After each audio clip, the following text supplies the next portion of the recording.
Selam aleikum, shkues nderuar, jemi me misionin pyetje dhe përgjigje me hoxhën e nderuar Orver Berisha. Këtu i kena marrë disa pyetje që atë na keni dërguar në rrjetet sociale dhe pa u mburku ja fillojmë me to.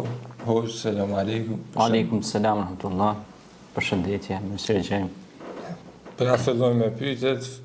Pyetja e parë është pse rinia sotme nuk po aktivizohet mjaftueshëm në fushën e davetit. Cilat janë pengesat kryesore dhe si mund t'i motivojmë të bëhen pjesë e thirrjes islame?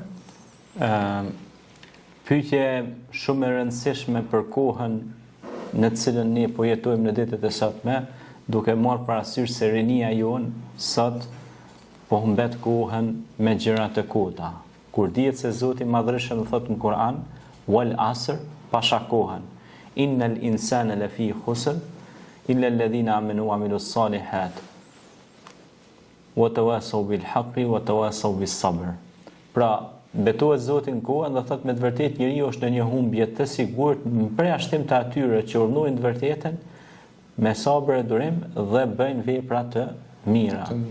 Prandaj, rinia sot duhet aktivizohet më shumë në dava. Dava do të thotë thirrje në paqe, thirrje në islam, do të thotë thirrje që njerëzit jenë më të qetë, thirrje që të rit mos të jenë nervoz, thirrje që ata mos të shojnë dhe mos të ofendojnë.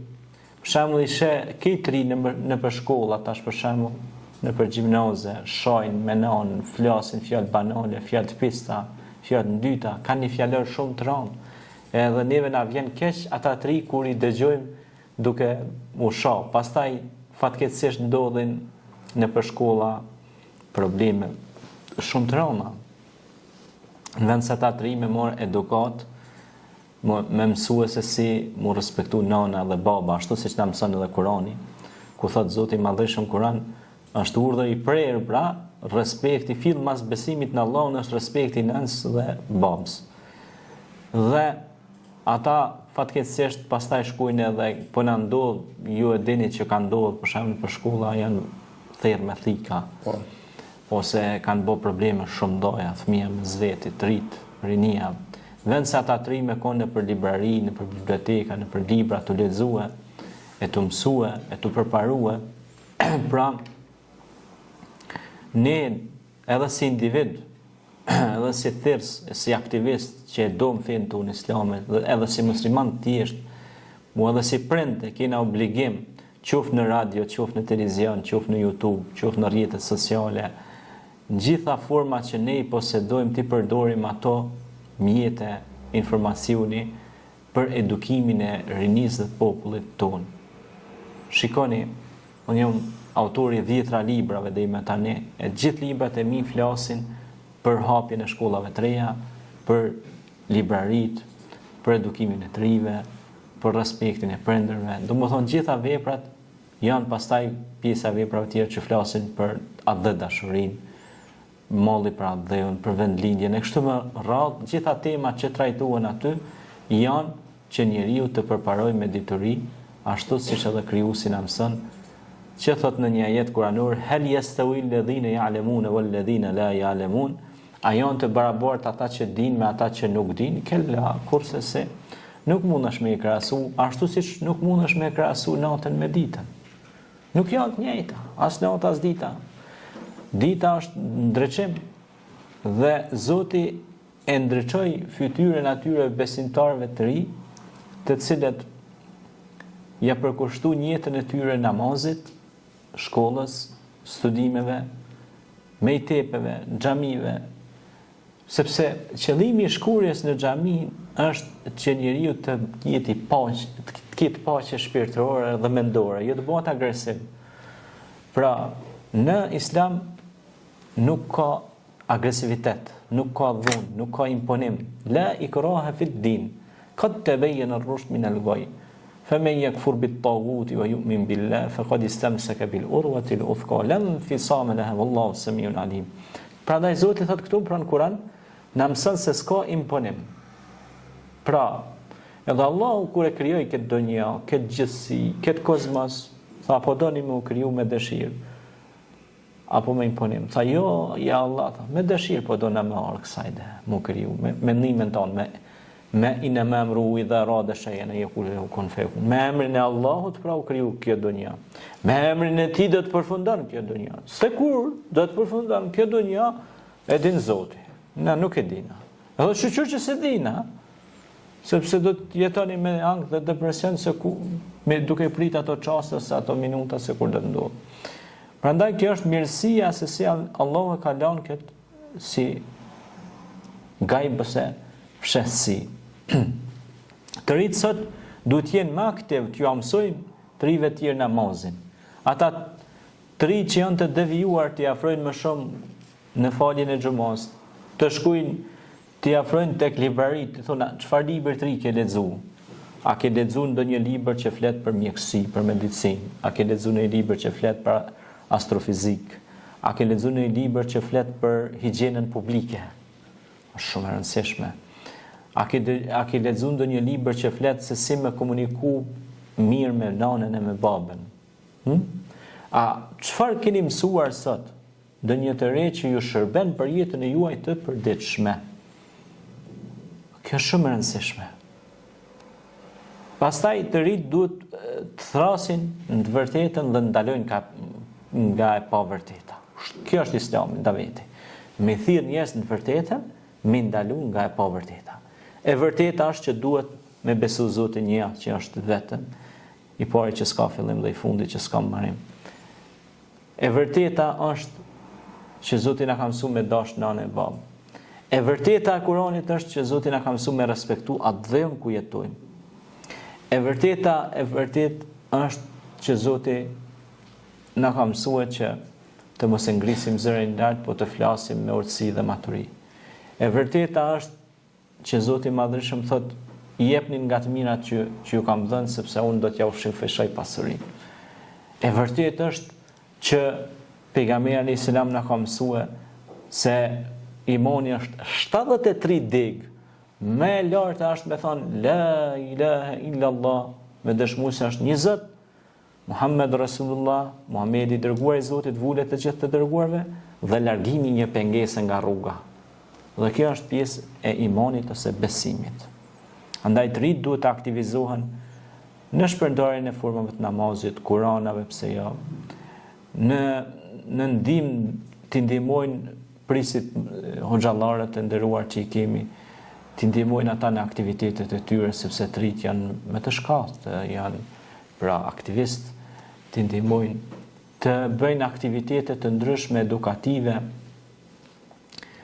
të bëjnë evenimente kundra drogës, kundra prostitucionit, kundra shkeljeve deviante dhe të këqija, të promovojnë librin, kulturën dhe dashurinë, të promovojnë rëndësinë e punës, ekonomisë që ka rëndësi të punosh me ndershmëri në këtë vend ku po jetojmë. Dhe të tregosh për shembull rastin e Davudit që kemi përmend alayhis salam, që ai gjithë jetën e vet ka punuar me djersën e ballit, me durët e tija, në industrinë e hekurit. Pra, secilat këto janë promovime që këta të ri, ata ishin djelmosha të ri, të cilët pra Zoti va shtoi imanin, djelmosha të ri përmendën në surën Kehf. Mirë po dhe pejgamberi alayhis salam në rininë e tij ishte pra i përmbajtur dhe kur i kaloi të 40-tat, moshën e pjekurisë, ati erdhi shpallja. Mirë po qysh i ri, ai ishte i përgatitur për misionin e përhapjes së besimit. Dhe Ebu Bekri dhe Aliu radiallahu anhu ishte një djalesh i ri i cili e mësoi Kuranin dhe u mësoi ato dhe të tjerëve. Dhe ishte një familjar i mirë, ishte një burr i drejt, ishte një pris i drejt e kështu me radhë. Të gjithë ta ishin pra prisat e drejt dhe i mësonin njerëzit dhe i drejtonin njerëzit ka rruga e drejt, sirat al-mustaqim. Faleminderit për përgjigjen. Vazhdojmë me pyetjen e dytë. Pse shumë të rinj e kanë sfidëzimin për sabah? Dhe cilat janë këshillat praktike për ta forcuar disiplinën e këtij namazit të madh? Salatu khairum minan nam. Namazi është më i mirë se gjumi. Dhe në ezan shtohet kjo, as-salatu khairu minan nawm. Pra, namazi sabahut është shumë i vlefshëm. 2 rekate namaz sabahut sunet janë më të vlefshme se krejt toka e qiellit çka ka pasunit saj materiale edhe nuk mjaftojnë këta.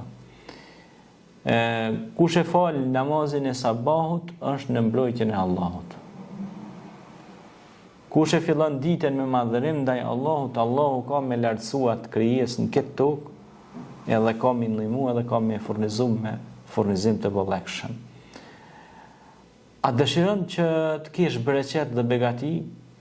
A dëshiron të jesh i suksesshëm? Patjetër që po. Secili prej nesh e do këta. Andaj zgjohu fale sabahu. Fillo ditën me kënd, me krijuesin tënd, me atë që të ka krijuar. A din sa e rëndësishme është të fillosh ditën me atë që të ka krijuar. Sepse ti namaz je në dialog me krijuesin. Je të bisedu me Allah, me krijuesin. Ti kur i bjen sesh dhe Allahut, pika mës afërt që je me krijuesin është kur ti qet ballën në tokë, në sejdë.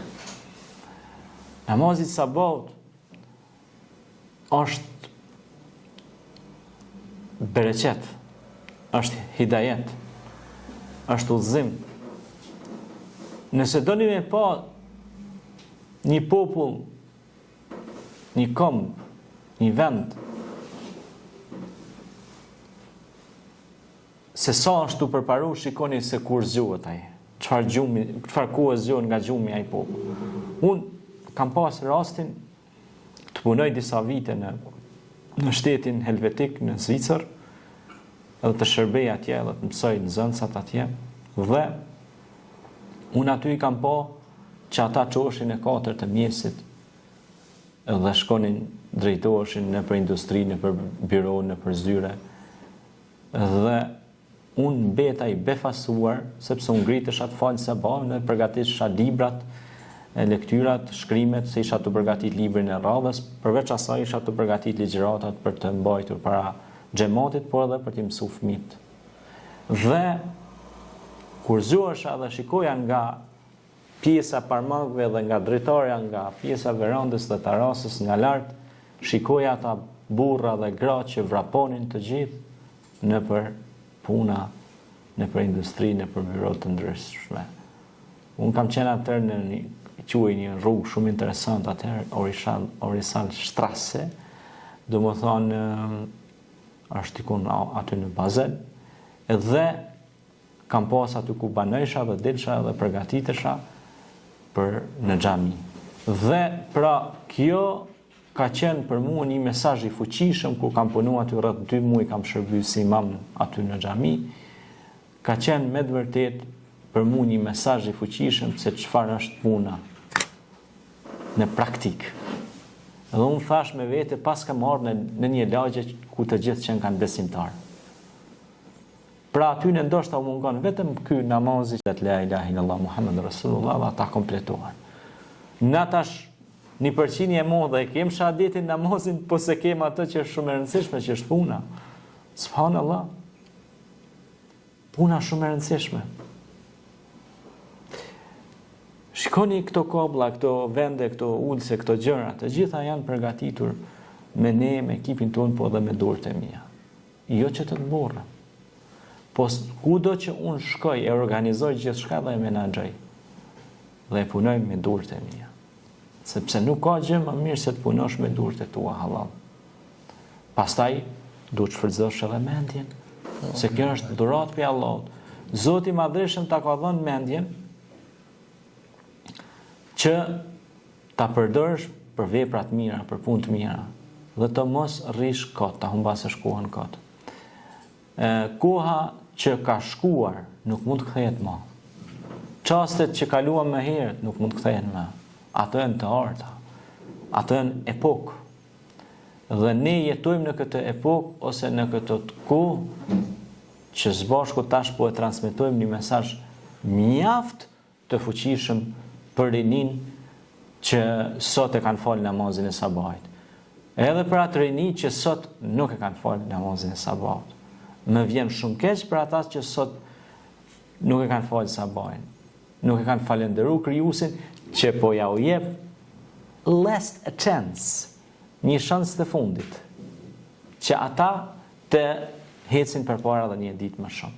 Pra Zoti po ta jep edhe një ditë më shumë dhe ti nuk ngritesh me fal sabah, me thon Alhamdulillah ya Rabbel Alamin. Të falenderoj o Zoti i botrave.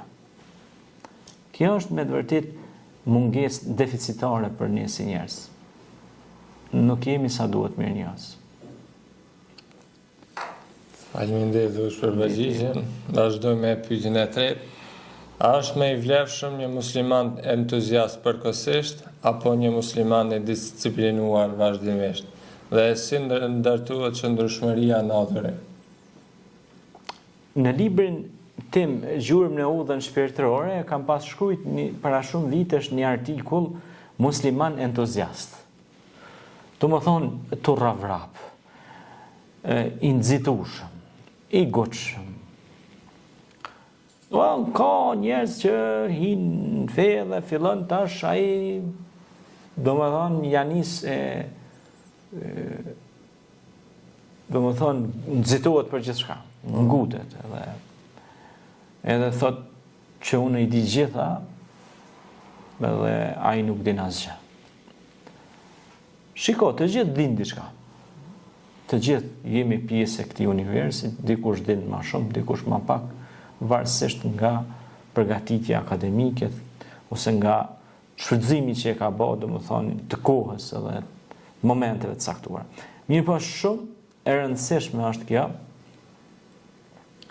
që të mos entuziazmoheni dhe të elektrizoheni para kohë. Më mirë punë disiplinore. Është sikur puna atyre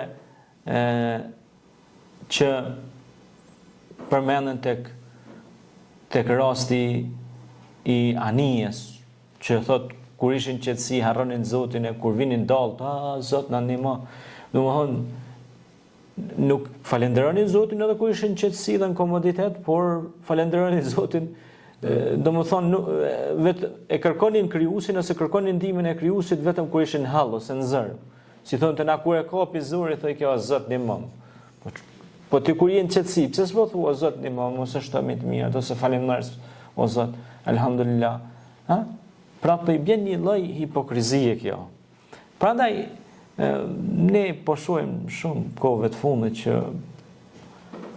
disa njerëz kinë se me autoritet në shoqëri po buan musliman, pranojnë islamin edhe mo po fillon ai edhe po del hoxhën pe largon pe mimberit aty, edhe po hyp në mimber te hoxha aty, edhe po ja nis me të dhënë ligjërat, me të marrë ders. Kupton ajo? Edhe sot ngoni tash unë jam që ju ka zë juve qysh. Ata 500 vjet, ata hoxhallar 700 vjet si kanë fol në këtë ka përcjell kësaj toke. Domthon ai hoxhi nderuar Daud Boriçi ose Mulla Vesel Guta ose hoxhallar të nderuar si Hasan Tahsini, Ibrahim Dalliu, Hafiz Ali Kurç, ata po bin poshtë krejt. E ky tash që një 10 vjet ja ka nis domethën 10 bider tash shumë se 10 janë 10 vjet, po dikush sikoas 2 javë që ja ka nis mësu do sena rreth fesë islame, tash ai të bëhet alamatul ghuyub. Po të bëhet pra alim i alimve. Ekspert i çdo lëmie. E kjo është fatkeqësi shumë e madhe, për shkak se pastaj mundësia për të bërë gabime është edhe më e madhe. Për shkak se unë për veti kam një 25 vite që mbaj ligjërata, rregullisht. Ligjërata në fshatin tim PKV, ligjërata në qytete, ligjërata në Evropë, Ballkan e kudo, që kam mbajt ligjërata. Kam edhe xhamin e fshatit tim ku i shërbej me shumë besnikëri. Kam edhe xhamin tek Daj që shkoj edhe atje, mundom të mbaj tribuna islame atje, është një xhami e vjetër e Gurit, po edhe xhamin e fshatit tim në vendlindje ku jam. Dhe prej shumë vitesh atje bajramet, ndonjë xhumë, ndonjë tribun, ndonjë ligjërat, takime me tritë, e kështu me radhë, përveç medjave që ne mundohemi të pasqyrim sa më shumë mesazhe edukative. Dhe këtë e bëj me shumë pasion sepse e di që një ditë të gjithë do largohemi nga kjo botë dhe do të mbesin këto mesazhe që njerëzit do mësojnë prej tyne, sikur janë ato 15 libra e revista që mos t'i përmendni. Revista që janë në Tiranë, në Shkup, në Prishtinë dhe në Mërgat po ashtu edhe deri në Amerikë ku kanë shkuar librat e mi edhe në Shtetet e Bashkuara të Amerikës. Para shumë vitesh librat e mi kanë udhëtu atje. Shumë vite më parë po flas. E mos përmendni referencat që unë ndoshta në këtë emision do të mundona, poshtë do i qes disa shkrimet mia, gjatë kohës që të fol, do mund të dalin aty disa libra të mi, disa botime të mia, do i shikojnë, edhe do dalin poshtë pastaj disa revista që i kanë shkrimet e mia që janë revista ndërkombëtare. Do thot, jo që për më burr, po kjo është punë ndër vite. Ne jemi angazhuar, ndoshta dikush, ndoshta si duket kur gjoki far muhabeti, edhe për to ndoshta edhe më naftuar për radiot e tyne personale që i kanë privatizuar ose televizionet e tyne.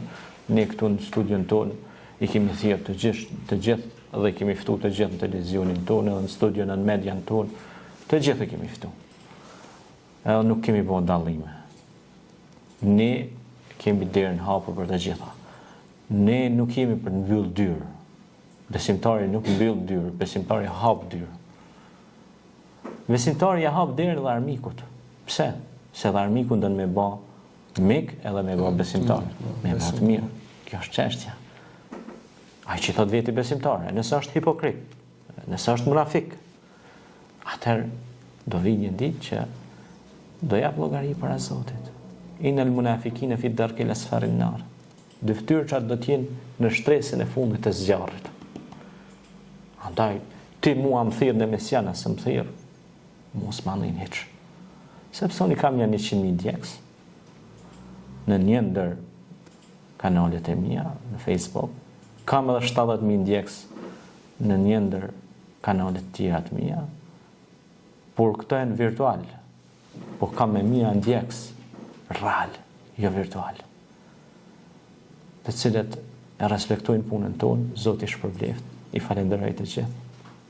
Ata na përkrahin ditën dhe natën, Zoti shpërbleft ata, fëmijët e tyne, familjet e tyne, që e mbështesin thirrjen islame, davetin, edukimin, dhe e kuptojnë që një ditë të gjithë do të largohemi nga kjo botë. Dhe nuk do të marrim asgjë me vete, vetëm veprat tona të mira. Prandaj, më thirrë apo s'më thirrë ti në radion tonë ose në televizionin tonë, mua nuk më intereson ai pjesë.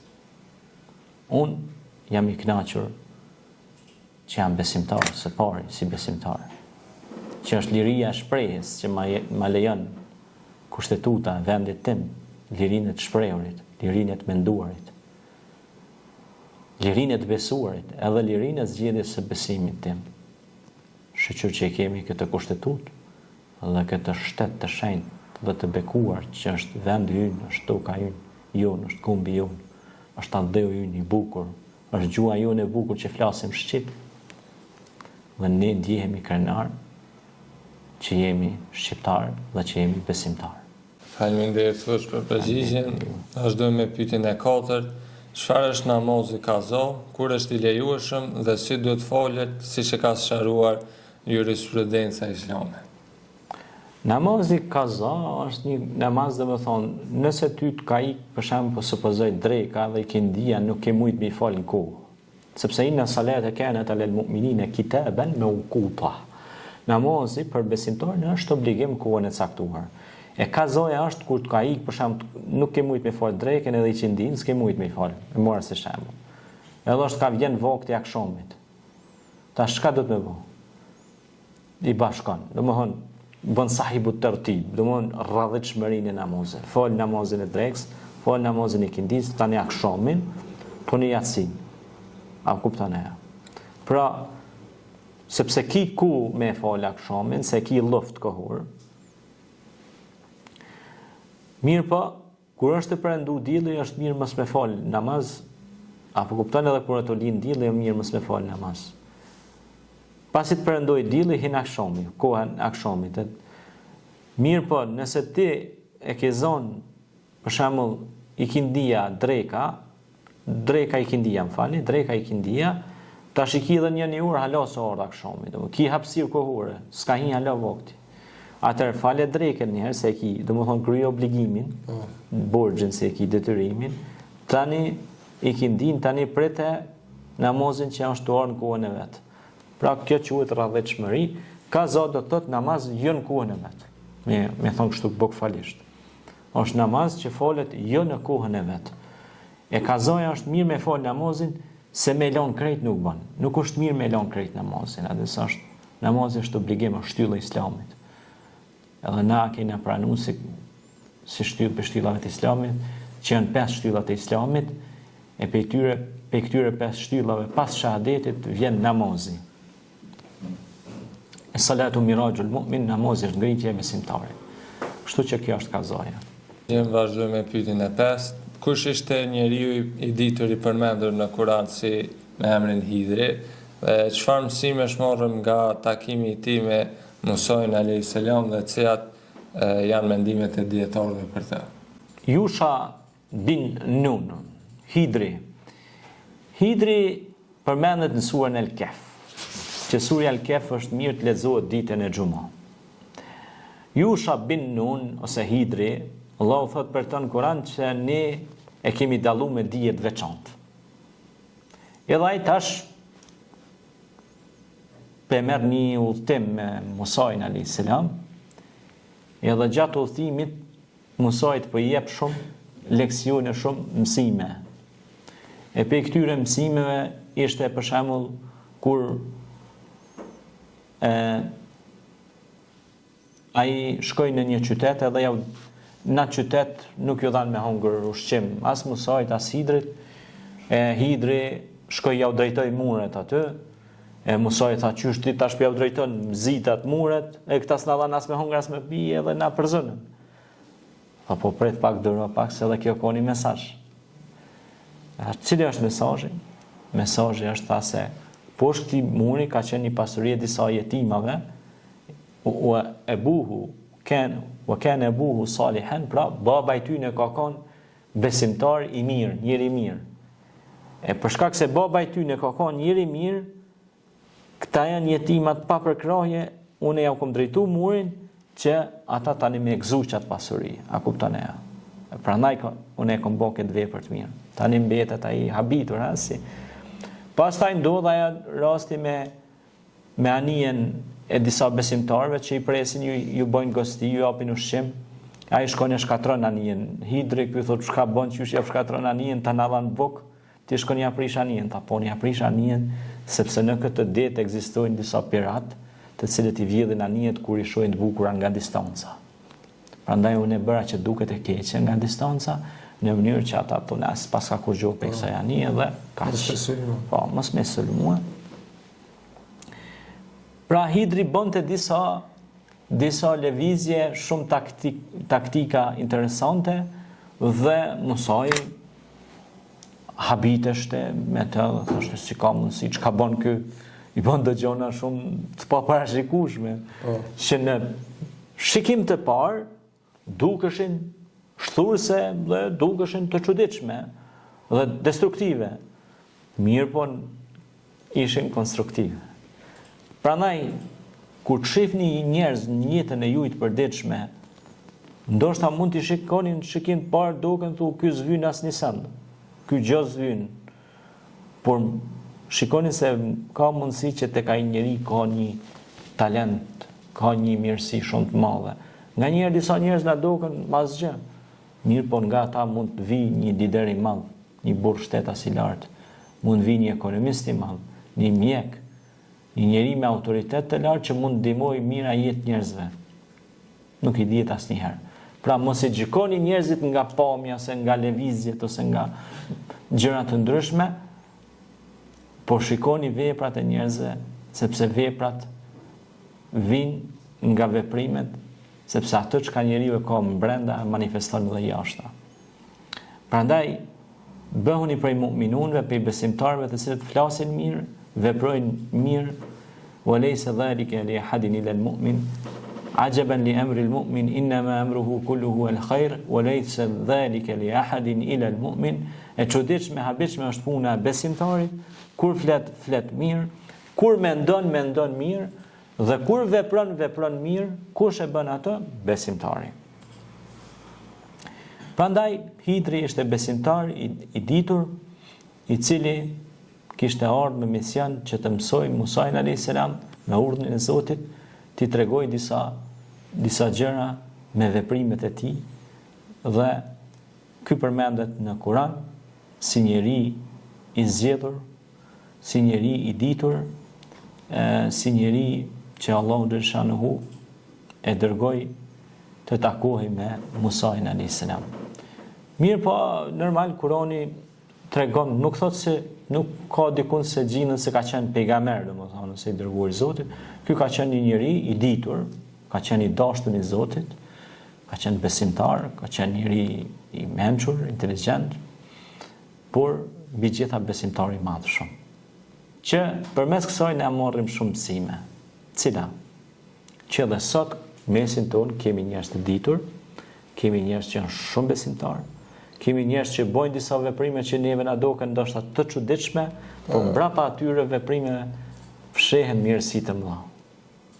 Pse na shpeshherë si njerëz jena të prirur me i gjyku njerëzit nga pamja.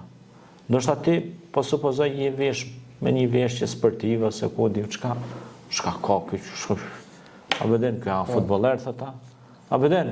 Po ndoshta ti ke dalë të ecësh, ti je më shtir, dhe ndoshta ti duke vrapuar mund shpëtosh një fëmijë që është gati duke e shkelur kerrje se makina. Na ka ndodhur për shembull kemi qenë duke kalu, kanë hi makinat në shpejtësi të madhe, ka qenë një fëmijë gati tu shkel kerrje, tu bën ndeshje, ne kemi kapë, kemi tërheqja, kemi shpëtuar jetën. Ose e shohim dikon i ka marrë për shembull teshat e punës, shantu boku midis qytetit me tesha punë. Po ka me shku me ndrejqa të punën, me drejtu. Pra nuk bën t'i paragjykojmë njerëzit ose t'ju japim gjykim para prak gjërave.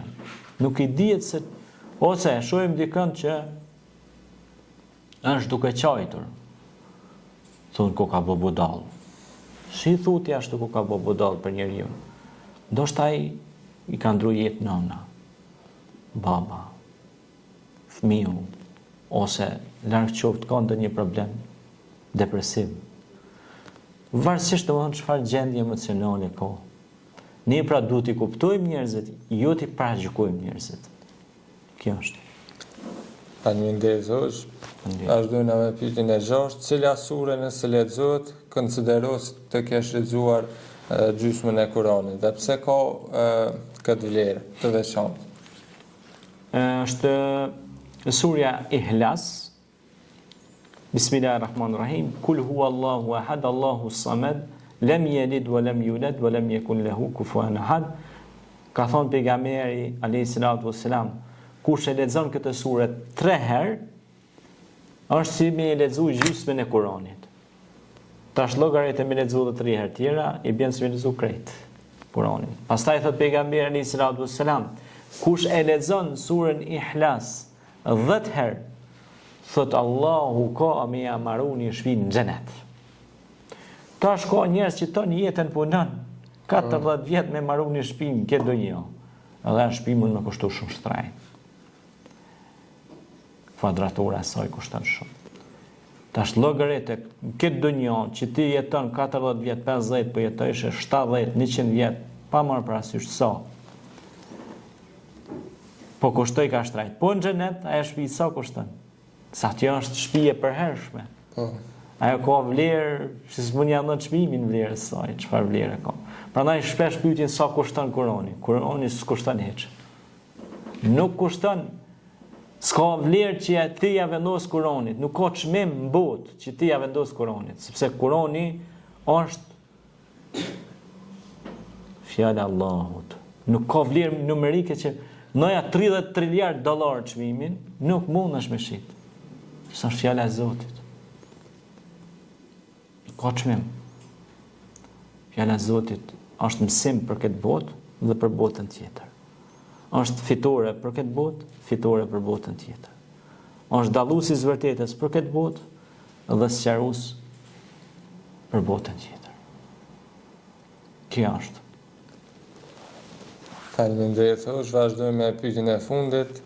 A merreshin shokët e pejgamberit sallallahu alaihi wasallam me sport, si ushtrenin trupin dhe cilat aktivitete fizike i rekomandoi i dërguari i Allahut? Sallallahu alaihi wasallam. Sahabët, shokët e Resulullahit Muhammed sallallahu alaihi wasallam, është të vërtet që ishin sportistë, edhe kishin trup shumë fin. Ata hypnin në kali pa prek me dorë. Do më thonë, ti tash është kali këtu, ti do të mi vendos durët me qitë komen edhe me hyp në kali, apo? Ata kanë hyp pa prek kalin me dorë. Qysh? Do më thonë, s'kanë pas nevojë hiç me prek me dorë. Do më thonë, se kanë qenë trupin vital edhe elastik. Edhe kanë qenë shumë të fuqishëm. Dhe pastaj pejgamberi alayhis salatu wassalam i mësonte dhe i thoshte, mësoni artin e gjujtjes me shigjet, shenjtarin, për të qenë shejtar, në shenjë. I mësonte pastaj notin, thoshte, mësoni në artin e notimit, sepse është sunet i fortë, sunet i pejgamberit alayhis salam, noti. Erdhën një dy persona të pejgamberit alayhis salatu wassalam, ishin shumë datë, të latë. Tha në pejgamberi i Zotit, mësona diçka që na mu bot fuqishëm, mu bot fort. Tha merrni një guri, edhe jep janë një tjetër të ndorë. Tha, e merr njoni, e merr tjetër, e merr njoni, tani ato, fillojnë muskujt mu të forcua, edhe tha jep janë një tjetër. Kaq tha, ja Resulullah, po tha, kaq, edhe falni 5 vaktet namaz, sepse namazi ka edhe lëvizje trupore, ushtrime. Pra, pejgamberi alayhis salatu wassalam vazhdimisht merr edhe vetë me artin e kalorimit, me artin e ushtarak sportive kështu me radhë, dhe inkurajonte edhe shokët e tij që të merreshin me këtë. Faleminderit hoq për përgjigjet që na ke dhënë. Faleminderit të shikuesve që na keni ndjekur dhe ju uroj një ditë të mbarë.